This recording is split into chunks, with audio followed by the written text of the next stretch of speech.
Noong mga nakaraang video ay ipinakita ko sa inyo ang mga kagamitan ng Philippine Air Force at Philippine Navy. Ngayon naman, ang ipakita ko sa inyo ay ang mga kagamitan o mga equipment ng Philippine Army. Itong mga kagamitan na ito yung active na mga Philippine Army vehicles and artillery ngayong 2020. Pero pagdating ng 2021, mayroon tayong mga bagong kagamitan ang Philippine Army, gaya ng mga MOS missile launcher na galing sa Israel. Pero bago tayo magpatuloy, huwag niyong kalimutan pindutin ang button at mag-subscribe para updated kayo sa susunod pang mga video.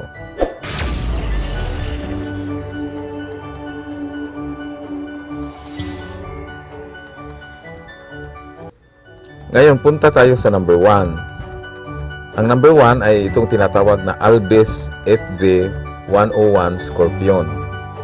Ang Albis FV-101 Scorpion ay isa itong tangke na tinatawag na Light Armor Reconnaissance Vehicle na galing sa UK o sa Britain at ginawa ito noong 1973.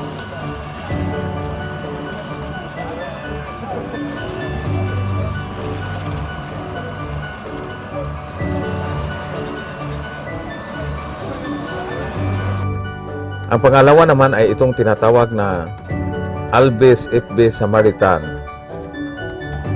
Ito ay isang tangke din na tinatawag na Light Armor Reconnaissance Vehicle. Pareho din, galing din ito sa UK at gawa ito noong 1976. Mas bago-bago ito ng kaunti kaysa Albis FV-101 Scorpion. Dito tayo sa pangatlo. Ang pangatlo ay ang tinatawag na Cadillac Gigs Commando M706 6392. Isa itong armored car commando and security vehicles at galing ito sa US at ginawa ito noong 1963. Ang pang-apat naman ay itong tinatawag na FMS Armor Infantry Fighting Vehicle na may number na M113A1. Galing ito sa US at gawa ito noong 1975.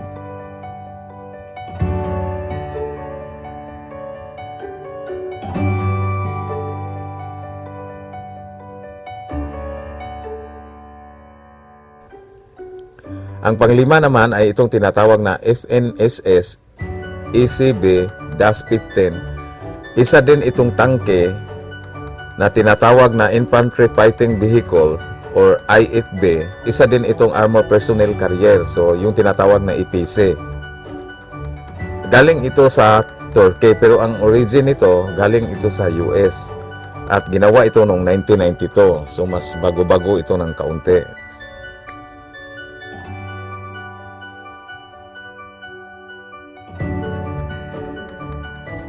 Ang pang-anim naman ay itong tinatawag na FV-432 APC or Armor Personnel Carrier. Galing din ito sa UK at ginawa ito noong 1963. Ang pang-pito naman ay itong tinatawag na HMMWB or High Mobility Multi-Purpose Wheeled Vehicle. Isa itong Humvee. Kung pamilyar nyo yun, lagi nyo narinig yung words na Humvee kasi hanggang ngayon ito yung ginagamit sa mga US Army. Ito ay galing talaga sa US at dinidesign ito or ginawa ito noong 1960. Ang pangwalo naman ay itong tinatawag na M113 APC. Isa itong Armor Personnel Carrier. Galing din ito sa US at gawa ito noong 1960. Ang pangsiyam naman ay itong tinatawag na M114 155mm Howitzer M1. Ito ay tinatawag din na Towed 115 Heavy Howitzer. Ito ay pwede hinihila-hila ng truck or hinahatak-hatak ng mga army truck. At ito ay galing din sa US at ginawa ito noong 1941, so panahon pa ito ng mga Hapon. Ang pangsampu naman ay itong tinatawag na M151 MUTT or Military Tactical Truck. Isa itong 4x4 na tinatawag na multi-purpose light utility vehicle. Galing din ito sa US at gawa ito noong 1960. Ito yung parang jeep tingnan. No? Ang pang-11 naman ay itong tinawag na M3 103mm Howitzer M3. Isa itong towed artillery system at ito ay galing sa US at gawa ito noong 1943. So, panahon pa rin ng World War II. Ang pang-12 naman ay itong tinatawag na M35 6742. Ito ay tinatawag na may term ito na deuce and half.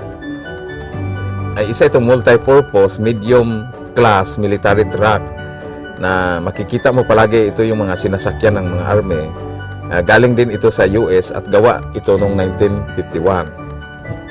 Ang pang-13 ay itong tinatawag na 5-ton multi-purpose military truck at ito ay galing sa US at gawa din ito noong 1982, mas bago-bago ng kaunti. Ang pang-14 ay itong tinatawag na Otto Midara MOD-56, isa itong 105mm Pak Howitzer lightweight artillery. Ito ay galing sa Italy at gawa noong 1956. Ang pang-15 naman or pang-15 ay ito yung tinatawag na Rock Island Arsenal M101 artillery at tinatawag din itong towed 101mm medium howitzer. At ito ay galing din sa US at gawa noong 1920. Sipin mo, ang tagal na no, gawa pa noong 1920. So ang pang-16 o pang-16 ay itong tinatawag na Rock Island Arsenal M102 artillery. Tinatawag din itong towed 101 medium howitzer. Gaya din ng pang-15 Rock Island, pero mas bago-bago ito kasi gawa ito ng US din at dinisign ito or ginawa noong 1964. Ang pang-17 or pang-17 ay itong tinatawag na Sultan M71 at ito ay isang 155mm towed howitzer na galing sa Israel at gawa noong 1975.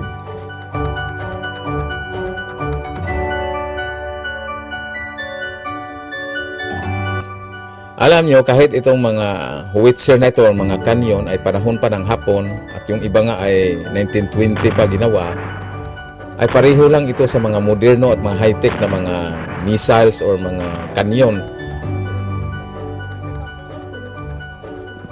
Pag natamaan ka, mapupulbos ka rin. No? So pareho lang at ito ay mas nakakatakot kaysa mga high-tech at modernong mga kagamitan. Kasi halimbawa, yung ngayon, yung mga moderno, mayroong mga tinatawag na guided missiles o guided rockets. So, accurate yon, no? Kung ano yung tinatarget, siguradong matamaan.